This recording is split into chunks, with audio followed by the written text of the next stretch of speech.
Bismillahirrahmanirrahim. Assalamualaikum warahmatullahi wabarakatuh. Waalaikumsalam warahmatullahi wabarakatuh. Selamat pagi dan salam sejahtera bagi kita semua. Yang terhormat Dekan Fakultas Ilmu Administrasi Universitas Brawijaya, Bapak Profesor Dr. Bambang Supriyono MS.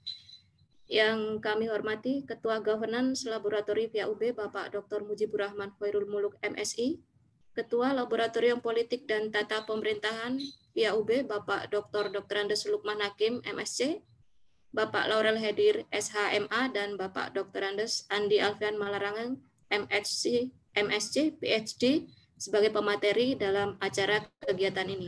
Bapak Ibu peserta online nasional seminar yang berbahagia, puji syukur kita panjatkan kehadirat Allah Subhanahu wa Ta'ala, Tuhan yang Maha Esa, karena atas izinnya lah kita dapat hadir dan berpartisipasi pada acara online nasional seminar Political and Governance Series seri pertama dengan tajuk Pilkada Serentak dalam Perspektif Ilmu Administrasi Publik. Sekali lagi kami ucapkan selamat datang kepada seluruh partisipan seminar. Saya Ike Wanusmawati selaku moderator merangkap pembawa acara akan memandu acara pada pagi hari ini. Adapun susunan acara terbagi menjadi 3 bagian, yaitu pertama pembukaan, kedua diskusi panel, dan penutup.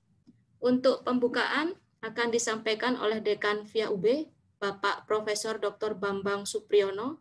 Kepada beliau, Bapak, kami persilahkan untuk membuka acara. Monggo, Pak Dekan.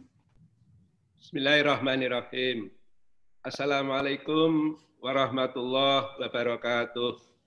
Waalaikumsalam warahmatullahi wabarakatuh. Ketua Governance Laboratory, Bapak Mujibur Rahman Khairul Muluk, Doktor yang saya hormati, Bapak Dr. Lukman Hakim, Ketua Laboratorium Politik dan Tata Pemerintahan, Fakultas Ilmu Administrasi, pembicara, narasumber, Bapak Laurel Hedir SHMA, terima kasih atas kehadirannya Pak Laurel, sekaligus silaturahim dengan Pak Lukman Hakim dan kawan-kawan semua. Ya, Kemudian yang saya hormati Bapak Andi Alfian Malarangeng PhD. Selamat bergabung Pak Andi dengan Lab Politik dan Tata Pemerintahan Fakultas Ilmu Administrasi dalam rangka webinar ini. Terima kasih Bu Ike Wanusmawati yang telah bersedia menjadi pengendali acara ini dari jauh. Masih di Kupang ya, Ike ya? Siap, Prof, di Kupang. Ya, seluruh partisipan yang saya hormati, kita bersyukur bahwa series dari webinar yang di-arrange oleh Governance Laboratory sudah semakin banyak diminati. Dan kali ini kita akan webinar mengenai Pilkada Serentak dalam perspektif ilmu administrasi publik. Perlu kami sampaikan beberapa hal yang menyangkut pentingnya webinar kali ini. Bahwa dalam public administration, kepemimpinan merupakan hal yang sangat penting, bahwa teori-teori kepemimpinan terkini diantaranya misalnya transformational leadership, kemudian global leadership, banyak dikaji di administrasi publik.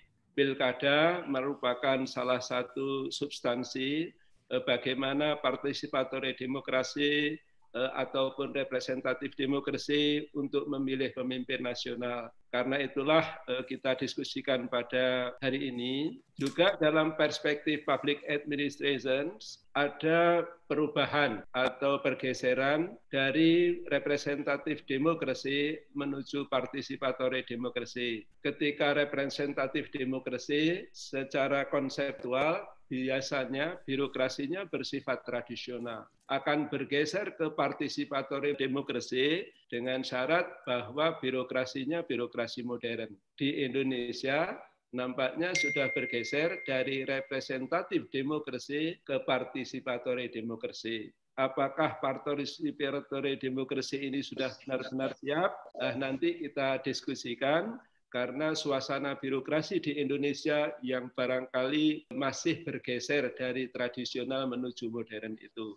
Saya mempelajari beberapa pertanyaan kunci dari Pak Andi Alfian Malarangeng PhD, di antaranya sudah siapkah kita bergeser dari representatif demokrasi ke participatory demokrasi itu. Ini beberapa hal penting, dan yang terakhir bahwa kondisi masyarakat Indonesia adalah multicultural, berarti public administration harus dihadapkan kepada multicultural itu. Di antaranya fenomena yang menarik kalau dalam konteks pemerintahan daerah ada asymmetric decentralization, tentu karakteristik kepala daerah pun bisa berbeda-beda sesuai dengan local choice dan local voice untuk masyarakat setempat. Inilah beberapa pemikiran yang perlu didiskusikan pada pagi hari ini. Sekali lagi seluruh narasumber, terima kasih atas kesempatan untuk bergabung dengan kami, dan dengan mengucapkan Bismillahirrahmanirrahim, webinar tentang pemilihan kepala daerah secara serentak dalam perspektif ilmu administrasi publik di bawah Governance Laboratory dan Politik dan Tata Pemerintahan Fakultas Ilmu Administrasi kita mulai. Assalamualaikum warahmatullahi wabarakatuh. Terima kasih banyak Pak Dekan atas pembukaan pada acara kita hari ini. Pada hari ini kita akan memulai diskusi panel. Pada acara inti kita bagi menjadi 2 sesi. Sesi pertama nanti akan disampaikan oleh Bapak Lukman Hakim dan Bapak Laurel Hedir. Saya akan perkenalkan terlebih dahulu kurikulum vitae dari 2 pemateri kita hari ini. Yang pertama Bapak Dr. Andus Lukman Hakim MSc. Beliau lahir di Ponorogo 1 Agustus 1956. Beliau S1 dari Fakultas Ilmu Sosial dan Politik Universitas Gadjah Mada, kemudian S2-nya di Politik and Modern Government in Southeast Asia, SOAS, University of London. Kemudian S3 beliau dari Fakultas Ilmu Sosial dan Politik Universitas Gadjah Mada. Jadi sejak tahun 1987 beliau sudah mengabdi di Universitas Brawijaya, Fakultas Ilmu Administrasi, dan saat ini beliau menjabat sebagai Ketua Laboratorium Politik dan Tata Pemerintahan. Kemudian untuk pemateri selanjutnya Pak Laurel Hedir SH.MA, beliau dosen Fakultas Hukum Universitas Sriwijaya. Spesialisasi beliau Constitutional Law and Legislative Drafting, S1-nya juga dari Gadjah Mada. Kemudian S2 beliau mengambil jurusan antropologi di University of Kentucky. Kemudian dilanjutkan kembali beliau mengikuti kegiatan PhD di Natural Resources and Environment University of Michigan. Bisa kita mulai, nggih, Pak Lukman? Assalamualaikum warahmatullahi wabarakatuh. Saya akan memulai dari satu pernyataan yang sangat terkenal baik di kalangan akademisi ataupun terutama di kalangan militer. Ada tulisan di depan batalion Kostrad, KRI harga mati. Saya membaca pernyataan itu sebagai determinasi, sebagai tekad bulat untuk mempertahankan negara ini di dalam format negara kesatuan dan negara republik. Artinya segala macam ide-ide yang tidak relevan atau bertentangan dengan prinsip-prinsip negara kesatuan dan ide-ide politik yang bertentangan dengan gagasan republik itu harus ditolak karena ini sudah harga mati. Lalu apa relevansi pilkada bagi masa depan politik Indonesia yang tadi NKRI harga mati? Mari kita lihat beberapa fenomena yang belakangan berkembang. Pertama, mari kita mulai dari Indonesia. Indonesia itu sebelumnya bukan sebuah entitas politik. Kata Indonesia pun baru mulai terbentuk sejak awal abad 20 dalam bentuk gerakan moral Budi Utomo 1908. Sebelumnya itu merupakan diskursus bahwa di sebelah timur India itu ada orang, ada pulau-pulau, ada yang kemudian dikenal dengan Indus dan Mesos. Kata Indonesia baru muncul awal abad 20, mulai terkenal di luar Belanda. Jadilah Indonesia kemudian berkembang menjadi sebuah entitas politik. Mulai mengkristal sejak Sumpah Pemuda 1928. Ada 3 prinsip yang ingin diwujudkan di dalam Sumpah Pemuda itu. Adalah 1, tanah air yang bersatu. satu kebangsaan, dan satu bahasa. Dari tiga ini kelihatannya yang paling sudah menjadi, itu adalah bahasa. Orang Indonesia tidak perlu khawatir mau pergi kemana saja di seluruh wilayah Indonesia, karena dia akan bertemu dengan orang yang bisa berbahasa Indonesia dengan baik. Tetapi tentang kedua hal lainnya, tanah air dan kebangsaan, ini mungkin masih proses menjadi, belum jadi. Kita masih punya banyak masalah tentang perbatasan. Bahkan belakangan itu yang muncul seakan-akan diskursus politik baru bahwa provinsi A, kabupaten A, kabupaten B, ke kota ini, kota itu adalah tanah airku. Jadi bukan Indonesia tanah airku, tetapi provinsi tertentu tanah airku. Keberadaan wilayah-wilayah itu terpisah-pisah seakan-akan seperti itu. Gerakan-gerakan separatisme juga masih muncul dan belum sepenuhnya landai. Ya. Kita baru saja selesai dengan urusan GAM, belum selesai dengan urusan Papua, yang sebelumnya ada RMS, dan seterusnya. Itu yang pertama. Indonesia yang masih muda ini masih rawan. Nah, ini saya ingatkan dulu, karena banyak negara lain yang sudah mapan, sudah kokoh, kuat, mengerikan, itu juga bisa berantakan. Uni Soviet berantakan bukan karena musuh dari luar, tetapi karena niat baik dari dalam. Glasnost dan Perestroika. Yugoslavia, Cekoslovakia, dan sebelum itu ada negara yang jauh lebih besar skalanya, namanya Prusia. Sekarang sudah hilang dari peta. Nah, ada juga oleh karenanya memprediksi bahwa Indonesia juga akan menjadi negara Madura, negara Sumatera, negara Papua, atau negara yang lebih kecil-kecil. Ya. Kalau kita menginginkan negara yang bersatu, kuat, kita juga harus siap untuk menghadapi masalah-masalah yang kemungkinan bisa memecah belah. Kebangsaan kita juga demikian. Nah, kebangsaan ini sekarang malah sangat lokal. Untuk jadi kepala daerah, untuk menjadi anggota DPRD, itu ada identitas. Kamu orang mana? Zaman Pak Harto ada pemaksaan supaya kepala daerah bukan dari putra daerah.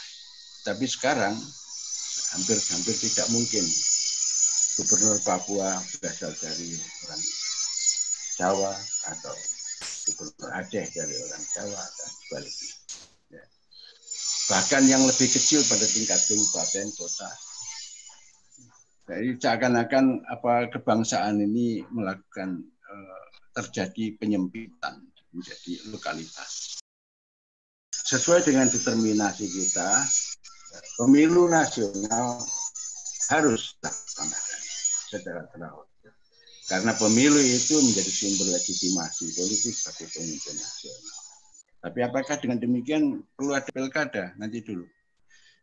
Selama sejarah ke belakang, kita lihat bahwa konsep kenegaraan dan konsep demokrasi itu tidak berakar di dalam Indus dan Nesos. Ini fenomena baru. Demokrasi, pemilu, itu kita pinjam dan kita cangkokkan ke dalam sistem politik kita. Jadi ya bisa jadi sudah mapan, ada yang masih belum pas dan sebagainya. Yang kita tahu bahwa sejarah pemilu kita mulai dari 55 sampai yang terakhir, pemilu itu seperti perang, show of force, bukan sebagai upaya untuk mencari simpati agar mendapatkan legitimasi, tetapi show of force, unjuk kekuatan. Yang terakhir bahkan keputusan siapa pemenang pemilu harus diambil tengah malam dengan disekat sedemikian rupa oleh Tito. Sistem pemilunya juga masih bongkar pasang. Tahun 55 berbeda dengan tahun 71 dan seterusnya. Kita belum mempunyai satu sistem pemilu yang mapan, yang setiap orang tahu, begini loh pemilu seharusnya. Karena setiap kali berganti-ganti. Sekarang ada fenomena lebih baru lagi, adalah fenomena pilkada. Sama tujuannya mencari legitimasi politik, tetapi lokal. Ya, lokal. Apakah itu sinkron, apakah itu membantu terwujudnya negara kesatuan tadi, di dalam yang masih mencari format, ataukah bagaimana? Apakah memang benar pilkada itu diperlukan? Jadi dalam praktek yang kita tahu selama ini bahwa pilkada itu luar biasa, ya, pemborosan, pembodohan, manipulasi politik yang luar biasa sehingga tidak membantu terwujudnya rumah besar NKRI. Salah satu persoalan yang kita hadapi setelah Indonesia menjadi negara kesatuan, sistem kenegaraan kita juga belum mapan. Kita telah proklamasikan Indonesia tahun 45. Tanggal 17 Agustus dan tanggal 18 Agustus kita tetapkan Undang-Undang Dasar dengan segala isinya itu. Tapi dalam praktek sejarah perkembangannya, itu kita lihat ada yang ingin menggeser ke kesepakatan 22 Juni, ada bahkan yang ingin menggeser ke kesepakatan 1 Juni. Jadi hiruk pikuk, masih hiruk pikuk, belum sama-sama menyatu bagaimana menerjemahkan keputusan 18 Agustus 45 menjadi sesuatu yang real di dalam kehidupan. Nah, ini coba kemudian kita kalau kita lakukan SWOT analysis terhadap pilkada, maka kita temukan beberapa hal yang baik maupun yang mengerikan. Pertama dari segi strength, pilkada itu jelas seperti yang tadi telah disebutkan oleh Profesor Bambang, membuka peluang partisipatory demokrasi. Masyarakat mungkin lebih banyak bisa ikut terlibat di dalam proses-proses politik. Pilkada juga memungkinkan untuk lahirnya pemimpin daerah yang legitimate, memberi peluang pengembangan otonomi daerah dan lain-lain sebagainya. Tetapi weakness-nya itu juga tidak ringan, ya. Nah, pertama kita tahu bahwa praktiknya pilkada itu high cost politik, tidak peduli ekonomi kita berantakan. Jangan mimpi bahwa untuk menjadi seorang wali kota, bupati cukup 1 miliar. Dengar-dengar di atas 5. Padahal nanti payroll atau gaji atau penerimaan resmi yang akan diterima setelah dia menjadi bupati, wali kota dan sebagainya tidak akan bisa mengembalikan biaya itu.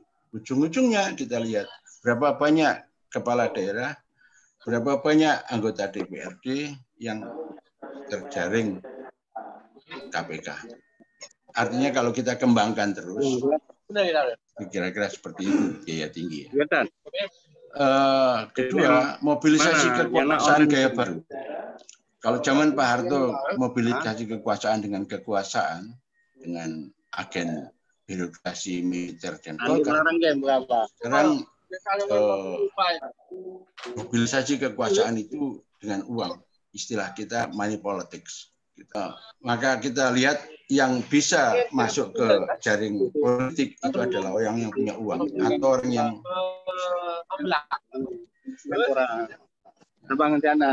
pemilu menjadi ajang pencitraan, bukan pendaya-gunaan. Dan akhirnya masyarakat tersisa di dalam suatu keadaan yang bodoh, miskin, dan terbelakang. Ini kontraproduktif terhadap determinasi kita NKRI harga mati. Masih ada kesempatan untuk memperbaiki sistem kenegaraan kita melalui pemilihan umum, tapi apakah akan kita lakukan atau tidak? Yang pasti bahwa apabila kita lanjutkan, kita lembagakan pilkada ini, menurut hemat saya ini akan menjadi threat, ancaman. Pertama, ini memupuk fraksi. Fraksi itu mereteli, ya, memupuk semangat mereteli, ya, terpecah belah dan faksionalisasi pengelompokan, golongan. Jadi bukan semakin menipis sekat-sekat etnisitas, sekat-sekat kedaerahan, sekat-sekat ke ekonomi kaya miskin, tetapi semakin tebal. Ya.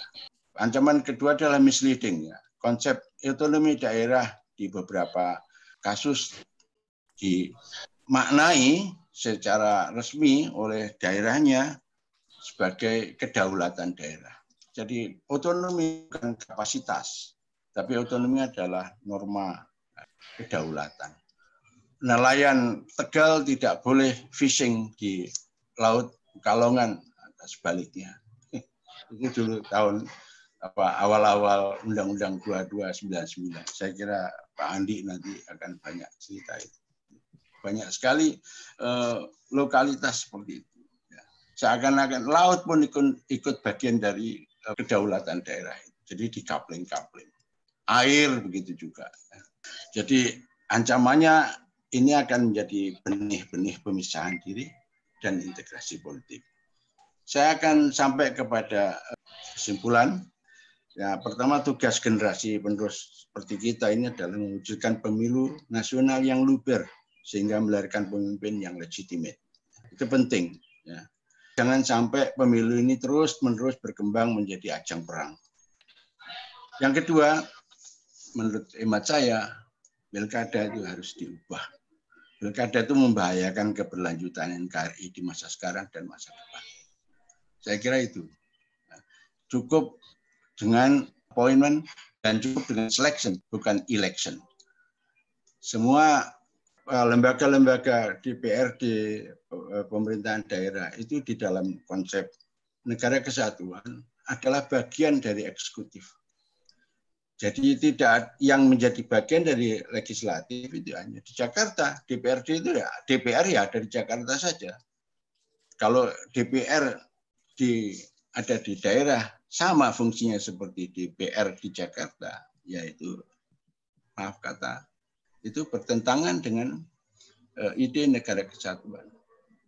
Kalau kita sepakat bahwa NKRI harga mati, maka ubah fungsi DPRD juga dari fungsinya sebagai lembaga perwakilan politik menjadi lembaga kepenasihatan eksekutif. Seperti sejarahnya dulu DPRD juga dari KND, Komite Nasional Daerah, yang fungsinya adalah memberikan nasihat kepada bupati, kepada wali kota, kepada kepala daerah lah. Baiknya begini. Maka isinya adalah para negarawan yang sudah selesai dengan dirinya sendiri. Karena dia memberi nasihat. Tidak orang-orang yang masih mencari pekerjaan atau mencari kesempatan-kesempatan. Apalagi mencari jabatan-jabatan. Seperti yang sekarang terjadi. Saya kira itu yang bisa saya sampaikan. Nah, nanti kita kembangkan di dalam diskusi. Terima kasih. Assalamualaikum warahmatullahi wabarakatuh. Waalaikumsalam warahmatullahi wabarakatuh. Pas Pak Lukman, malah kurang 1 menit paparannya. Terima kasih banyak. Selanjutnya kita ke Pak Laurel hadir. Assalamualaikum Pak Laurel. Masih bersama kita? Ya. Baik. 15 menit Bapak ya?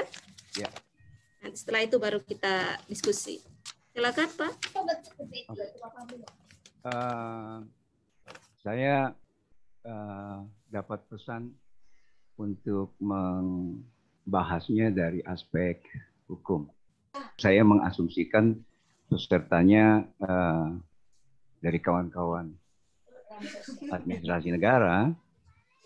Jadi persoalan substansinya, kontennya, pemilihan umum itu di arena politik, saya tidak komentari. Ini tempatnya, kawan-kawan semua tadi sudah dipaparkan oleh Mas Lukman. Nanti akan lebih seru lagi oleh Pak Bambang dan Mas Andi. Lalu saya mengajak masuk ke cara pemikiran hukum. Jadi bukan menyampaikan aspek hukum pemilu. Saya sengaja menyebutnya pemilu bukan pilkada, karena nanti ada bagian yang kita bahas. Tapi mengajak peserta untuk kalau kawan-kawan dari administrasi publik, administrasi negara, melihat fenomena pemilu itu sebagai sarjana hukum tata negara. Kita sama-sama punya kan, administrasi negara juga, kita juga punya HAN, hukum administrasi negara.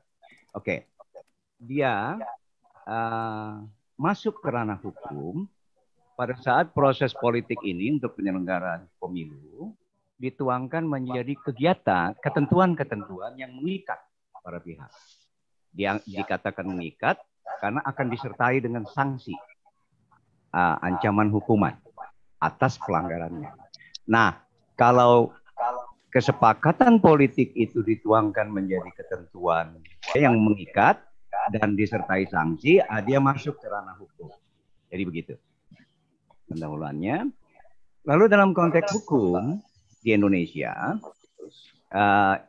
nasional dan tertulis, kita ada written dan unwritten karena ada hukum adat di sana. Kita mulai dengan Undang-Undang Dasar dan Undang-Undang sebagai produk lembaga legislatif. Lalu itu dijabarkan lebih lanjut dalam konteks peraturan pelaksanaan. Kawan-kawan di politik mungkin menyebutnya kebijakan, itu di wilayah eksekutif. Jadi payung dari kekuasaan eksekutif, penyelenggaraan di eksekutif itu adanya di undang-undang dan undang-undang dasar yang dibuat legislatif. Kemudian wujud hukum berikutnya pada saat terjadi pelanggaran terhadap ketentuan-ketentuan hukum, lalu nanti ada putusan hakim di wilayah yudisial. Urut-urutannya begitu. Jadi wujud hukum itu tidak hanya undang-undang, tapi juga kebijakan karena pelaksanaan dari undang-undang. Lalu juga mewujud dalam bentuk vonis hakim kalau terjadi pelanggaran sengketa ketentuan hukum. Kemudian kita punya pembidangan. Kalau secara akademik di Indonesia rata-rata hukum itu punya hukum pidana, perdata, tata negara, administrasi negara, internasional, selain hukum adat dan hukum Islam. Yang mau disampaikan, masing-masing ini ada pakemnya sendiri. Jadi kalau bahasa Belandanya itu stelsel atau sistem yang berbeda-beda. Saya ilustrasikan, saya dari hukum tata negara, tapi ilustrasi yang paling mudah mungkin antara pidana dan perdata. Dalam konteks pidana, karena kita mengadopsi cara berpikir hukum ex Hindia Belanda yang konkordan dengan negeri Belanda yang dipengaruhi oleh hukum Romawi, pidana itu hukum publik. Yang dimaksud dengan hukum publik, negara ikut campur di situ. Ada kepentingan negara di dalam situ. Ada kesalahan, ada pelanggaran hukum, ada kejahatan di pidana. Dalam konteks pakemnya tadi itu, di pidana itu, negara ikut campur mencari kebenaran material sebutannya. Jadi kalau ada kejadian, hakim, kalau di peradilan itu mengejar hal-hal yang sifat material, substansi. Sementara di perdata, itu urusan warga, itu masuk di dalam kategorinya hukum privat, hukum keluarga, harta benda, waris, itu kepentingannya warga. Negara nggak ikut campur di situ. Mau dagang, jual beli segala macam, mau waris, menghibah segala macam. Kalau ada kecurangan, kejahatan dalam situ, itu masuk lagi ke pidana. Dua itu ada pakem yang berbeda. Nah, untuk yang perdata itu kalau umpamanya ada sengketa di peradilan, hakim itu mengejar bukti formilnya saja. Berbeda dengan pidana yang tadi material. Mengejar apakah unsur kejahatan yang ada di dalam itu. Nah, sementara yang di perdata, kalau semuanya transaksinya ada, tertulis, sudah ada di sana, sudah. Itu yang dipakai. Ya kalau ada kecurangan, kebohongan, penipuan, itu lain lagi. Itu masuk lagi ke pidana. Nah, struktur berpikir ini, atau pakem ini berbeda-beda. Nah, jadi nanti kenapa saya sampaikan ini supaya nanti pada saat kita bicara pemilu atau kasus apa aja sebenarnya itu seginya banyak, sebutannya cuma satu hukum tapi seginya banyak. Kejahatan pemilunya masuk pidana, tapi nanti ada kerugian materialnya bisa perdata, nanti ada persoalan perizinan segala macam, kelengkapan bisa administrasi, banyak hal. Itu untuk nanti pengantar kepada komplikasi yang kemungkinan terjadi pada saat kita bicara aspek hukum. Kalau dalam praktek, kalau nanti ujungnya itu sampai ke peradilan, itu kita punya dua kekuasaan kehakiman, yang satu puncaknya Mahkamah Agung, yang satu puncaknya Mahkamah Konstitusi. Dia punya lingkungan-lingkungan, ada peradilan umum, ada peradilan agama, ada peradilan militer, ada peradilan tata usaha negara. Kemudian dalam lingkungan peradilan ini ada lagi dia pengadilan-pengadilan khusus. Dalam lingkungan peradilan umum ada pengadilan anak, niaga, segala macam, ya. Dalam peradilan agama ada mahkamah syariah, dalam lingkungan PTUN ada pengadilan pajak. Ini sebagai ilustrasi. Saya teruskan. Yang puncaknya di Mahkamah Konstitusi, kewenangannya menguji undang-undang terhadap undang-undang dasar, memutuskan sengketa kewenangan lembaga negara, memutuskan pembubaran partai politik. Ini nanti ada kaitan dengan pemilu. Tapi ini perbubaran partai politiknya. Lalu saya merahkan itu memutus perselisihan tentang hasil pemilihan umum. Nah, ini yang berkaitan dengan pemilu. Lalu memberi keputusan kalau DPR menganggap presiden atau wakil presiden melanggar ketentuan konstitusi. Itu tadi saya sebutkan bahwa masing-masing itu punya pakemnya sendiri. Kita udah dua tadi, ada pembidangan, ya kan? Ada. Lalu kita masuk ke forensiknya. Kalau orang bukan hukum bicara, isinya itu biasanya curhat. Macam-macam dia cerita, lalu kita sebagai orang hukum membuat catatan kategorisasi. Yang dibicarakan itu subjek hukumnya apa sih? Itu subjek hukum itu yang memegang hak dan kewajiban. Disebut orang kalau dalam bahasa Belandanya persoon. Nah, orang itu bisa orang manusia biologis, bisa orang konstruksi hukum seperti badan usaha. Kan dia bisa punya hak dan kewajiban, itu subjeknya. Lalu objeknya apa? Kalau ada masalah kan apa? Warisan, benda, SK, jabatan, segala macam yang diperselisihkan, itu kita cek. Lalu perbuatan atau tindakan hukumnya apa? Begitu masuk dewasa, yang bersangkutan sudah punya hak ikut pemilu, misalnya seperti itu. Begitu sudah menikah, lalu walaupun belum dewasa, yang bersangkutan dianggap dewasa, lalu juga bisa ikut pemilu, misalnya seperti itu. Peristiwa hukumnya apa? Kalau dibilang money politik segala macam, saya mengikuti sebuah beritanya, yang paling sulit itu justru nanti pembuktiannya di peradilan. Lalu hubungan hukumnya, jadi walaupun ada peristiwa hukum, apa kaitannya dengan yang bersangkutan? Tidak bisa semua orang mengkomplain semua hal yang ada kaitan, yang ada relasinya. Namanya peristiwanya ada X yang terpilih misalnya, lalu kemudian X itu wafat, lalu suaranya pindah ke siapa, nah hubungan hukumnya yang berikutnya kemudian ada peserta lainnya. Nah ada kaitannya. Nah kemudian baru nanti bicara tentang akibat hukum. Akibat hukum itu nanti ada kaitan juga dengan pakem di atas itu. Kalau itu persoalan pidana, akibat hukumnya itu bisa sanksi pidana. Kalau itu administrasi, sanksi administrasi. Setelah itu, ini ilustrasinya. Saya cuma ambil 1-2 untuk ilustrasi, melihat setelah ada hal itu, lalu kita ada hal apa yang ada kaitan dengan pemilu. Di wilayah legislatif, soal penormaan yang tidak tuntas dalam Undang-Undang Dasar. Di pasal 18 ayat 4 Undang-Undang Dasar, di bab tentang pemerintahan daerah, disebut gubernur, bupati, dan wali kota masing-masing sebagai kepala pemerintah daerah, provinsi, kabupaten, dan kota, dipilih secara demokratis. Saya kasih merah dengan kata demokratis. Lalu di pasal 22E ayat 2 Undang-Undang Dasar 1945, bab tentang pemilihan umum, tidak disebut bahwa gubernur, bupati, wali kota itu bagian dari pemilihan umum. Yang disebut DPR, DPD, Presiden, Wakil Presiden, dan DPRD. Ini pernah dulu masuk ke MK. MK dibikin bingung juga. Norma yang tidak jelas. Pertanyaannya begini. Jika pemilihan kepala daerah secara demokratis dimaksudkan bukan melalui pemilihan umum, itu di putusan MK yang pertama, pilkada tidak masuk rezim pemilu. Karena tidak disebutkan di bab tentang pemilu. Lalu bentuk pemilihan kepala daerahnya itu apa? Undang-Undang Dasar 1945 tidak menjelaskan itu. Ini norma yang mengambang. Jadi kalau dibilang tidak stabil, selalu berubah dan segala macam, ini cara-cara membuat norma yang tidak jelas seperti ini. Disebut demokratis, tidak pemilu. Sementara yang nomor 2, sebaliknya. Kalau frasa pemilihan demokratis itu di pasal 18 bertujuan menyangkal makna kedemokratisan pemilihan umum, wah ini bertentangan dengan pengetahuan umum seluruh dunia bahwa pemilihan itu ciri utama demokrasi. MK yang kedua memilih yang itu, memasukkan kembali pilkada dalam rezim pemilihan umum. Apalagi dalam prakteknya tidak ada lembaga pilkada sendiri di luar KPU. Yang menyelenggarakan juga KPU, kan itu Bawaslu, ya kan?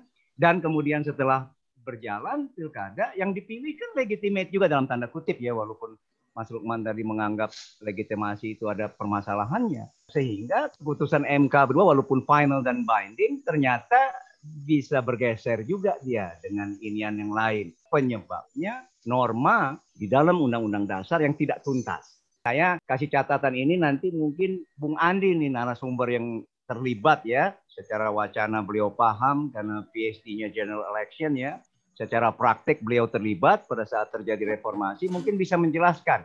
Saya menduga dari frasa itu dari luar, kayaknya ada perdebatan dari situ pada saat mau memutuskan pemilihan kepala daerah itu.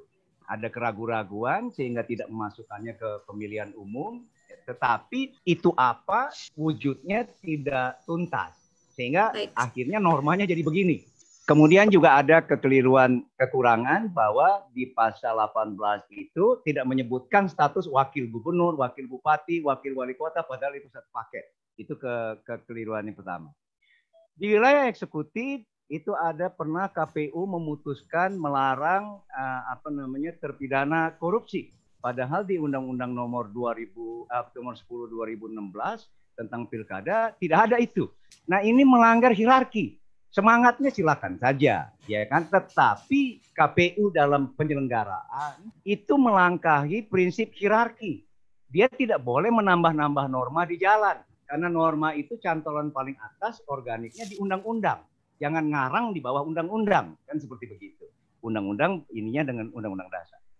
Yang terakhir, yang paling ramai terakhir, ya adalah kasus di judicial, Evi Novira Ginting. Oleh PT UN dimenangkan gugatannya, dikabulkan sehingga membatalkan pemberhentian oleh Presiden. Padahal pemberhentian Presiden menjalankan putusan Dewan Kehormatan Penyelenggara Pemilu DKPP yang memecat Evi Novira. Saya memberi pengantar ini kepada kawan-kawan untuk melihat masuk ke hukum, lalu masalah di dalamnya itu bisa komplikasi. Terima kasih Bu Ike. Terima kasih banyak Pak Laurel. Saya juga sudah mulai komplikasi nih Pak. Penjelasan Bapak tentang hukum tadi. Complicated begitu ya. Kemudian tadi apa yang disampaikan oleh Pak Lukman ada beberapa poin yang saya tangkap, yaitu tentang pilkada ya Pak. Harus dipertimbangkan kembali karena menurut beliau ada beberapa banyak kelemahan. Beliau menyarankan untuk appointment dan selection saja seperti itu. Sedangkan dari Pak Laurel inti yang saya tangkap bahwa permasalahan pilkada ini nanti ketika masuk ke dalam hukum, ranah hukum, maka seginya akan banyak sekali. Namanya sama hukum, tetapi seginya yang bermacam-macam. Baik, ada 3 pertanyaan yang sudah masuk ke kami. Yang pertama dari Bapak Nurwendo. Nah, ini disampaikan minta pendapat kepada semua panelis, yaitu Pak Lukman Hakim dan Pak Laurel. Ini berkaitan dengan dinasti politik, Pak. Secara hukum, tidak ada aturan yang melarang bahwa ketika bapaknya sudah naik, kemudian periode selesai, istrinya naik juga tidak masalah.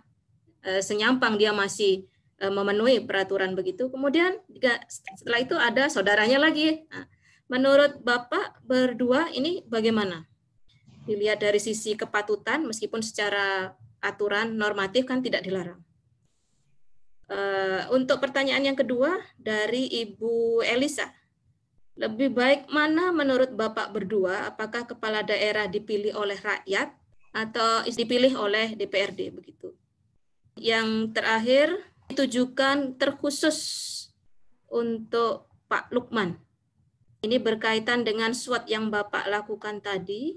Mengingat sistem sentralisasi tidak begitu relevan dalam konteks negara demokrasi dan membuat pengembangan suatu daerah tidak maksimal di era reformasi, mengapa dalam pilkada yang notabene otonomi daerahnya itu lebih maksimal justru malah terjadi kemiskinan dan kebodohan juga? Padahal justru pada Undang-Undang Nomor 23 Tahun 2014 dan PP Nomor 2 Tahun 2018 tentang standar pelayanan minimal itu sifatnya memaksa atau koersif, merupakan pengejawantahan otonomi daerah untuk memaksimalkan kemampuannya, terutama dalam hal pelayanan dasar seperti pendidikan. Begitu. Ini pertanyaan dari Pak Febri Herdiansah.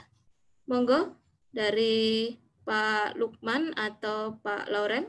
Mengenai dinasti, political dynasty itu fakta. Ya. Jadi tadi ternyata pemilu, terutama pilkada, itu menghasilkan dominasi partai, fraksi, individu. Ya.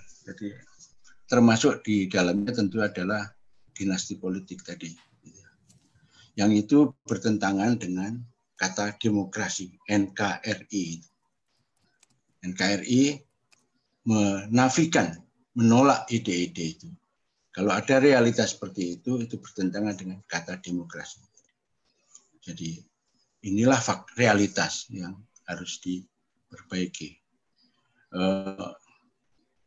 Sebetulnya memang itu bukan wilayah hukum, tapi secara etik masyarakat perlu didewasakan secara politik sehingga mereka menghindarkan diri dari terbentuknya dinasti atau pemusatan kekuasaan di tangan partai, golongan, atau individu.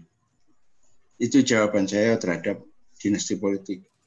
Yang kedua, apakah kepala daerah sebaiknya dipilih oleh rakyat atau dipilih oleh DPRD? Ya. Begini, kepala daerah dan semua perangkat kepemerintahan daerah di dalam negara kesatuan itu adalah organ pemerintah pusat negara kesatuan. Jadi dia organ eksekutif. Dia bukan organ legislatif seperti halnya yang ada di Jakarta, misalnya DPR. Jadi karena itu pemilu untuk daerah atau pilkada itu menjadi tidak relevan. Karena otoritas yang diperlukan untuk melakukan manajemen daerah itu bersumber dari pusat. Otoritas pendelegasian kewenangan dari pusat. Tidak diperlukan legitimasi. Pandai-pandailah orang yang di pusat atau pejabat-pejabat yang di atasnya untuk memilih siapa yang akan menjadi orang di bawahnya. Kalau ada kesalahan atau ada penyimpangan di tingkat daerah, oleh karenanya yang salah bukan lagi daerah atau pemimpin yang ada di daerah, melainkan pemimpin yang di atasnya atau pemimpin pusat. Tidak ada anak buah salah, yang ada adalah komandan yang salah. Itu memang logika negara kesatuan seperti itu. Ya. Kalau misalnya yang seperti sekarang dilembagakan, DPRD mempunyai fungsi yang sama dengan DPR di Jakarta atau keterwakilan politik, itu maaf ya untuk mengatakan ini negara federal atau kita mengarah ke Cina paling tidak seperti itu. Tidak boleh itu. Nah, jadi tidak akan lagi ada kasus-kasus penjagalan kebijakan di tingkat daerah. Dulu pernah karena para juragan politik, partai politik ini berseberangan, ya, terutama di era SBY. SBY marah-marah di Lamongan karena upaya dia untuk mencarikan uang untuk PNPM disabot oleh bupati di daerah yang katanya atau pencitraan. Kenapa bisa terjadi seperti itu? Karena kepala daerah berbeda visi dengan pemimpin nasionalnya. Ini tidak boleh terjadi. Pada era Pak Harto, Presiden Pak Harto itu tidak pernah terjadi dan tidak akan bisa terjadi. Tetapi memang Pak Harto melakukan modifikasi supaya ada kebijakan yang lebih baik dari berkembang dari satu waktu ke waktu, tidak mengalami stagnasi. Yang ketiga, ya pertanyaan ketiga, mengapa terjadi kemiskinan dan kebodohan di dalam proses-proses pilkada? Ya itulah salah satu side effect dari pilkada. Suara orang dikomodifikasikan itu jelas kebodohan, bahkan itu pelanggaran sebetulnya, kriminal. Tapi itulah yang terjadi. Money politics memobilisasi mereka, tidak membuat mereka partisipasi, tetapi termobilisasi. Akhirnya mereka terkungkung di dalam kebodohan dan kemiskinan. Dan sekarang luar biasa pilkada itu pemborosan yang luar biasa karena masyarakat juga mulai cerdas sekarang. Siapa yang mau suara saya, ya bayarlah. Ada saudara saya yang mencalonkan diri menjadi kepala daerah, ternyata dari daerah-daerah sudah ada surat. Kampung saya butuh ini, kampung saya butuh itu. Ya. Kalau mau suara dari kampung saya, ya bayar. Itu luar biasa. Jadi deviasi dari yang seharusnya terjadi. Itu karena akarnya adalah pelembagaan pilkada yang secara hukum tadi disebutkan oleh Pak Laurel telah mengalami ada gantungan yang kurang kuat atau salah. Saya kira itu jawaban dari saya. Terima kasih. Saya cuma mau itu memberi catatan saja kepada sedikit pendapat Mas Lukman tentang undang-undang dan perda, ya, buatan DPR dan DPRD. Kalau kita orang hukum, karena legislative drafting juga spesialisasi saya, itu tidak duplikasi, itu hierarki. Jadi yang di bawah itu tidak mengambil alih yang atas. Perda itu tidak mengambil alih yang atas, tapi mengatur lebih lanjut teritorinya. Jadi pendapat apa namanya itu saya tentang yang itu dalam konteks hukum itu begitu, Pak Lukman. Cuma catatan aja. Nah, untuk penanya yang pertama soal dinasti politik sudah diberitahukan juga oleh yang bersangkutan bahwa itu bukan ranah hukum karena tidak ada larangannya. Jadi kalau kita di Fakultas Hukum itu, pranata hukum itu, sistem hukum itu yang paling atas. Yang paling atas setelah dia mengkristalisasi setelah proses politik. Ya, sistem politik itu substansinya, lalu diejawantakan, diwujudkan menjadi ketentuan hukum. Nah, lalu sistem politik itu tengah. Dari mana dia? Itu dari sistem sosial. Nah, sehingga kita di Fakultas Hukum juga mendapat mata kuliah sosiologi, antropologi, ya, dan ilmu politik untuk mengetahui itu.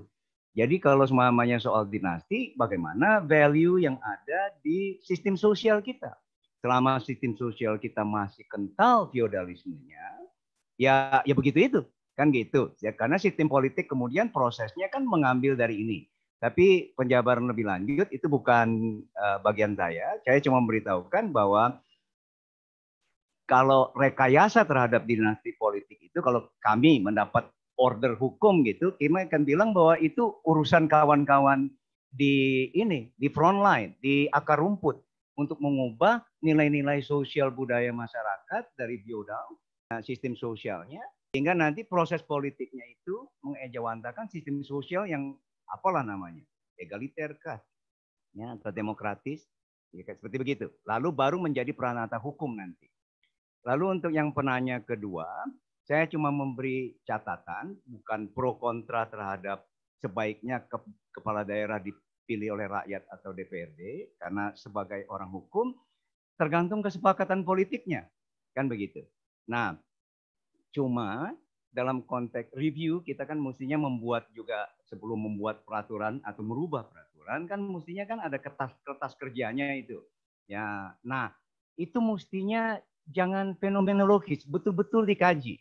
Karena kita suka ya baru berjalan sebotong sudah mau dirubah lagi, kan begitu. Padahal untuk evaluasi kalau di pengajaran 5 tahun pertama diikuti 5 tahun kedua, diikuti 5 tahun itu nanti yang 5 kali 5 tahun itu baru ketahuan mana yang lebih baik. Jadi nggak bisa seketika. Nah, saya berikan kepada kawan-kawan yang empirik untuk mendalami apa betul persoalan kepemimpinan di daerah itu berkaitan erat dengan persoalan pilkada atau pilkada itu hanya bentuk luar dari persoalan lainnya, kan kayak begitu, ya kan?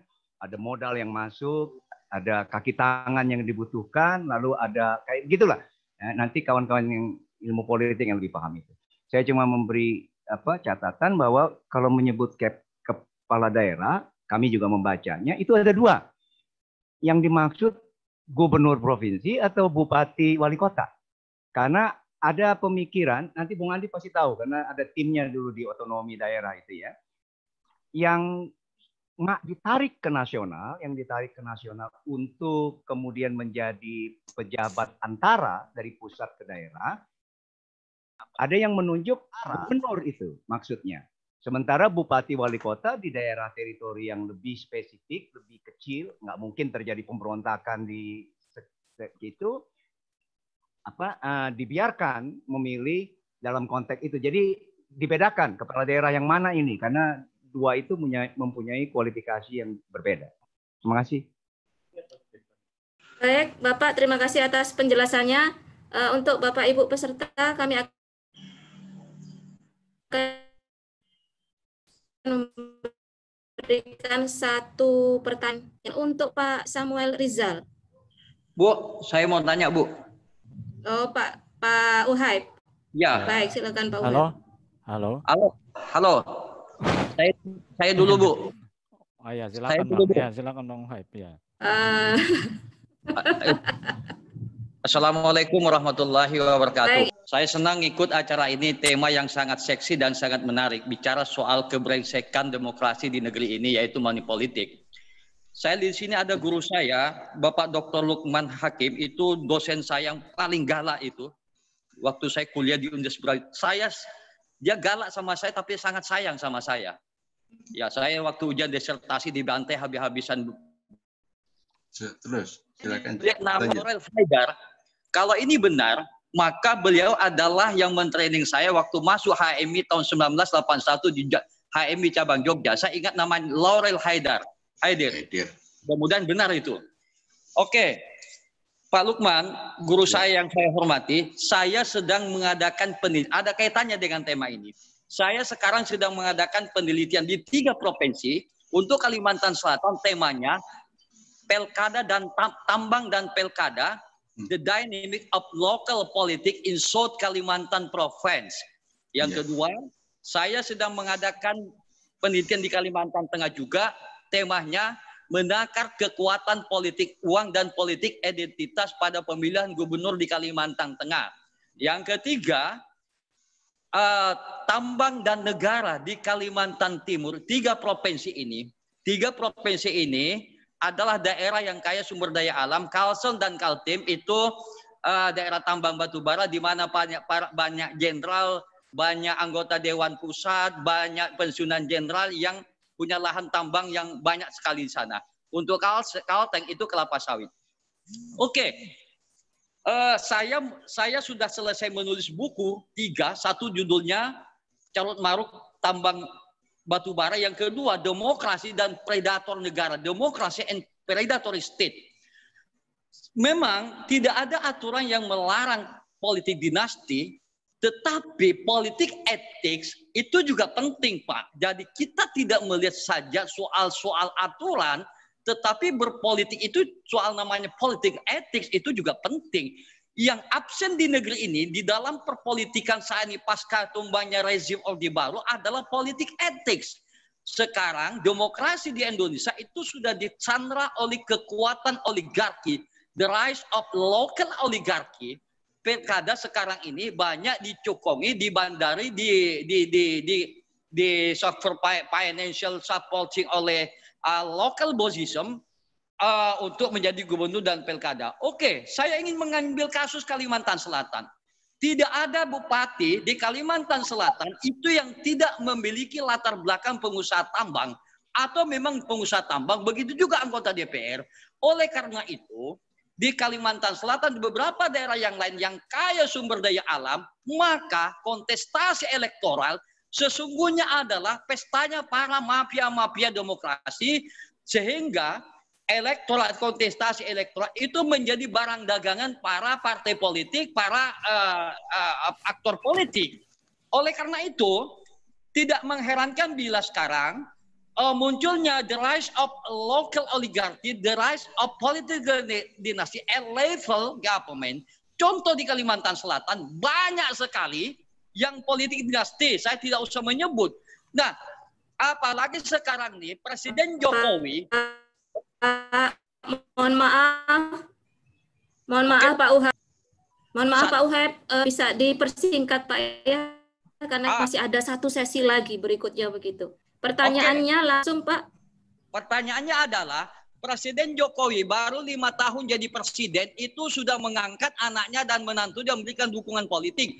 Soeharto itu 30 tahun baru mengangkat Menteri Sosial Mbak Tutut. Dan ini contoh-contoh yang tidak etis di negeri ini. Jadi kalau negara ini brengsek, rusak seperti sekarang ini, karena elit-elit politik yang memberikan contoh yang tidak benar bagi rakyat. Ini kritikan kita semua ini. Bagaimana mafia-mafia demokrasi, bagaimana pengusaha yang mendambandari calon bupati, calon gubernur. Nah, Pak Lukman, what you comment about the empirical evidence in democratization era in Indonesia? Tolong jawab pertanyaan saya, guru saya Pak Dr. Lukman Hakim dan Bang Laurel Haider. Matur nuwun, Mbak Moderator. Terima kasih. Assalamualaikum warahmatullahi wabarakatuh. Baik. Waalaikumsalam warahmatullahi wabarakatuh. Satu lagi Pak Samuel. Assalamualaikum warahmatullahi wabarakatuh. Jadi sebenarnya apa yang saya mau sampaikan sudah disampaikan Bang Wahab sebenarnya kan dari oligarki dalam pemilihan yang terjadi hingga saat ini. Bahwa tadi Pak Lukman menyinggung tentang gerakan separatisme misalnya, guru saya juga di Brawijaya kemarin Pak Lukman ya. Jadi gerakan separatisme itu karena terjadinya pembangunan yang selama ini terpusat di Jawa, yaitu Jawa sentris, sehingga muncul kekuatan-kekuatan di luar, misalnya OPM, kemudian Aceh Merdeka, bahkan gerakan-gerakan di Kalimantan kita tidak bisa pungkiri bahwa akan muncul juga ketika pembangunan akan seperti itu, tidak ada pemerataan pembangunan. Kemudian yang kedua tentang partisipasi, analisis Pak Lukman tadi tentang partisipasi dan legitimate. Bahwa partisipasi, apakah partisipasi ini menjadi dasar bahwa partisipasi hanya sebatas pemilu, sementara ketika setelah pemilu bahwa masyarakat sudah disogok, karena faktanya sekarang adalah masyarakat sebagai komoditas yang diperjualbelikan untuk kekuasaan. Jadi ini yang perlu jadi kritikan kita, sehingga pemerintah yang lahir bukannya legitimate sebenarnya, karena itu adalah hasil dari kekuatan uang sebagaimana yang disampaikan Bang Wahab tadi, yaitu persekongkolan antara oligarki. Kemudian sama yang biaya tinggi tadi itu. Kemudian pilkada harus diubah. Jadi kalau pilkada harus diubah, memang sudah diwacanakan bahwa akan ada pilkada asimetris, dan sudah disinggung Pak Haidar tadi bahwa harus dikaji secara komprehensif. Nah, saya pikir hal ini harus menjadi kajian kita juga, dan perlu ada semacam policy brief kepada pemerintah. Jangan kita hanya seminar seperti ini, tapi perlu ada solusi atau gerakan, paling tidak ada suatu tawaran kita bahwa ini loh kajian kami untuk melihat bahwa pilkada harus dilakukan, misalnya kalau asimetris, dengan mempertimbangkan bahwa pilkada akan dilakukan dengan mempertimbangkan keuangan, kekuatan keuangan APBD misalnya. Bahkan ada daerah yang akan dipilih oleh DPR. Tapi ketika dipilih oleh DPRD misalnya, bahwa DPRD justru jadi sarang oligarki juga, karena mereka yang mengatur siapa yang berkuasa, bahkan partai politik juga. Jadi intinya juga pembenahan partai politik. Jadi ini saya kira komentar saya, Pak. Terima kasih. Assalamualaikum warahmatullahi wabarakatuh. Waalaikumsalam. Ini nampaknya semua menggebu-gebu semua ini Pak Lukman. Enggak Pak, ya. Bapak dengan Pak Laurel langsung dikomentari sampai 10.15 ini waktunya Pak Lukman. Saya tidak menyangka bahwa mahasiswa bekas mahasiswa saya ikut juga gabung sini. Wahab itu orang yang paling aktif, termasuk paling ngeyel. Tapi begini, saya setuju dengan apa pengamatan Pak Wahab ya tentang berkembangnya oligarki, terutama di daerah-daerah yang mempunyai natural resources kuat, seperti Kalimantan Selatan dan Kalimantan Tengah disebutkan tadi. Tambang menjadi komoditas. Ya. Bahkan seringkali munculnya kepala daerah itu menjadi benalu terhadap kesejahteraan publik Indonesia, karena dia akan mengeruk kekayaan alam Indonesia itu melalui berbagai cara. Contohnya tadi kasus di Kalimantan Selatan dan di Kalimantan Tengah itu. Nah, bahkan banyak sekali kasus yang saya dengar, potensi-potensi tambang itu telah dijual duluan oleh kandidat agar kandidat mendapatkan dana kampanye politik. Nanti kalau kampanye ternyata kandidat itu betul-betul jadi, itu kemudian dia akan membayar kembali, memberi konsesi-konsesi dalam bentuk konsesi-konsesi kepada para pengusaha untuk menambang ini dan menambang itu. Itu adalah bahaya oligarki. Sebetulnya ini tidak hanya di Kalimantan ya. Saya dengar-dengar juga sampai ke pusat, mengenai misalnya bagaimana orang-orang kaya di pusat, para pengusaha itu menjadi penguasa diam-diam, karena dia menjadi ATM dari para kandidat di tingkat presiden bahkan seperti itu. Ini bahaya.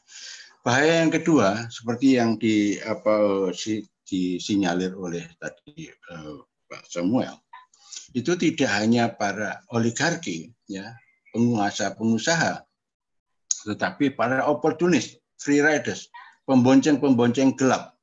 Ya.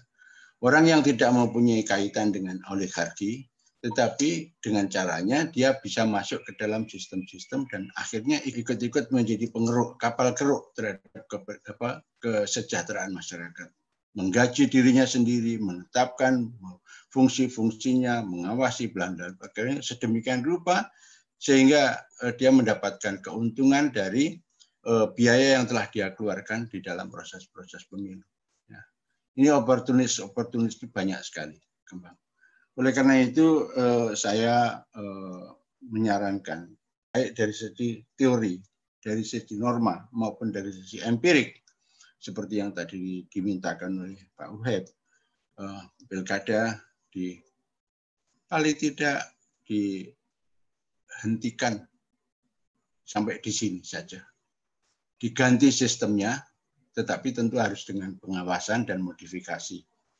Bagaimana agar kembali kepada negara kesatuan, bukan negara federal. Saya kira itu yang tegasnya saya katakan seperti itu. Ini bahaya. Ini kita sudah mendapatkan bahaya ke depan, Indonesia ke depan. Ya. Nanti ini yang terpupuk. Kalau ini yang terpupuk, ada sesuatu yang menjadi triggering factor, ya, faktor pemicu Indonesia bisa pecah. Ya, Indonesia bisa pecah. Dan kalau sudah masalahnya muncul, semua angkat tangan tidak bisa mengatasi, dan kita seperti Uni Soviet, Yugoslavia, Cekoslowakia. Kita tidak mau itu. Saya kira itu jawaban saya. Terima kasih. Saya tanggapi Bu Ike. Ya, silakan Pak. Silakan. Ya, keduanya ini sudah masuk ke kontennya kawan-kawan ilmu sosial politik, jadi sudah di luar ini saya ya. Tapi ada catatan sedikit saya mau, karena kita juga di Fakultas Hukum belajar tentang sejarah ketatanegaraan. Di sana mengadopsi juga catatan empirik kawan-kawan ilmu politik, ya kan? Untuk Mas Lukman, saya jadi mempertanyakan, tapi ini pertanyaan kita bersama terhadap ini ya. Kalau seumpamanya appointed by central government, apakah tidak ini kembali menjadi sentralisasi ke era Orba? Kan izin-izin tambang di daerah yang dikhawatirkan oleh Mas Uhai, Mas Samuel segala macam itu malah bisa keluar beslit langsung dari Jakarta untuk mengeksploitasi, misalnya dulu zaman Soeharto langsung saja diplot 1 juta hektar lahan di Kalimantan untuk kelapa sawit apa begitu. Bacaan saya ini, saya minta maaf tidak masuk ke kawan ilmu sosial politik, saya membaca di sejarah ketatanegaraan, apa itu tidak krusial? Kalau itu ditarik lagi menjadi keputusan pemerintah pusat, kan daerah-daerah luar Jawa akan merasa tereksploitasi. Kan ini maklar-maklarnya nanti pusatnya di Jakarta semua. Nah, saya tidak masuk ke sana, kembali ke hukum, tapi saya ingatkan bahwa dalam konteks hukum sejarahnya kita pernah dibagi oleh Belanda, Java and Madura, termasuk Bali itu di situ, dan Buiten ke Western, Outer Island, seberang. Yang dieksploitasi sudah maksimal Jawa, lalu Pulau Harapannya itu adalah Andalas, Sumatera, baru dipersiapkan, baru ditaruh rel kereta, yang lainnya belum. Sensitivitas Jawa dan luar Jawa itu, waktu saya pertama sekolah di Amerika, ya, bareng-bareng Mas Andi dulu ya, tahun awal 90-an, itu masih terasa Mas Lukman. Ini di Amerika ya, bahwa saya nyebut orang karena saya lulusan Jogja dengan Mas, lalu saya diprotes. Jangan panggil saya Mas katanya. Karena dia dari Jawa Barat. Kang, kan ada ini yang lain. Jangan panggil Mbak, Cece atau Teteh. Saya bingung. Ini sudah di Amerika, ya, kedaerahan itu kental. Nah, lalu saya perhatikan ke belakang sini. Jadi ini ilmu sosial, saya minta maaf, saya cuma ngasih ilustrasi. Sentimen kedaerahan itu sedikit demi sedikit hilang, Mas Lukman. Dulu itu ancaman, Real, ada, pemberontakannya ada, PRRI Permesta, Kan kayak begitu, ya, diantaranya. Belum lagi yang lain-lain, RMS segala macam. Nah, lalu saya mau cari tahu apakah itu dari kebijakan Orde Baru. Kawan saya membisikkan, tapi bukan menjadi apa? Ini cuma clue. Nanti Mas Lukman dan kawan-kawan bisa mendalami. Namanya Bang Laude Kamaludin. Dia bilang begini, Rel, yang bikin itu membaur adalah kawin campur. 30% lebih Indonesia milenial adalah campuran. Tidak lagi ada orang-orang daerah. Nah, kalau itu masalahnya Mas Lukman, kawin campurin semuanya. Supaya tidak ada lagi entitas. Tapi kan kita nggak bisa maksa. Maksudnya nambah gitu? Ya, nambah. Yang sudah, yang muda-muda, ini buat kebijakan milenial. Jadi begitu. Nah, jadi itu di luar hukum, saya cuma memberikan saja catatan. Bahwa saya kok jadi takut, Kak. Kalau sentralisasi ini mengembalikan ini Orba, nanti yang di daerah merasa tereksploitasi. Andi nanti pasti bisa menjelaskan ini, dia tahu banyak tentang ini. Baik. Terima kasih. Baik, terima kasih Pak Laurel. Ini makin menarik ini nanti. Saya minta 1 menit untuk menjawab Pak Laurel. Ya, jangan terlalu lama ya Pak ya.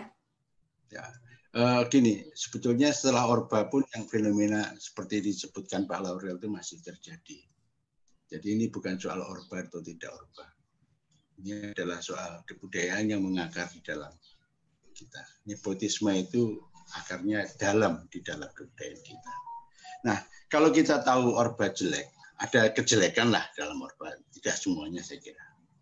Ya, kita belajar dari sejarah, jangan diulang. Itulah yang saya sebut tadi, perlu modifikasi dan kontrol. Gitu. Ya. Siapa? Kata pemimpin itu yang sangat penting. Ya, saya kira itu dulu. Terima kasih. Baik, terima kasih Pak Lukman. Kuncinya modifikasi dan kontrol. Sebelum kita akhiri sesi pertama, sepertinya lebih enak kita foto bersama ya, Pak Lukman, Pak Laurel, Pak Dekan. Nah, ini takutnya nanti ada salah satu yang ada kegiatan terus keluar, kita tidak punya dokumentasi ini. Oke. Pak Rendra. Ya, Bu.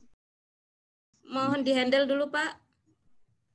Pak Lukman sampun, Pak Laurel, Pak Laurel silakan. Pak Laurel, Pak Andi masih ada di tempat, Pak?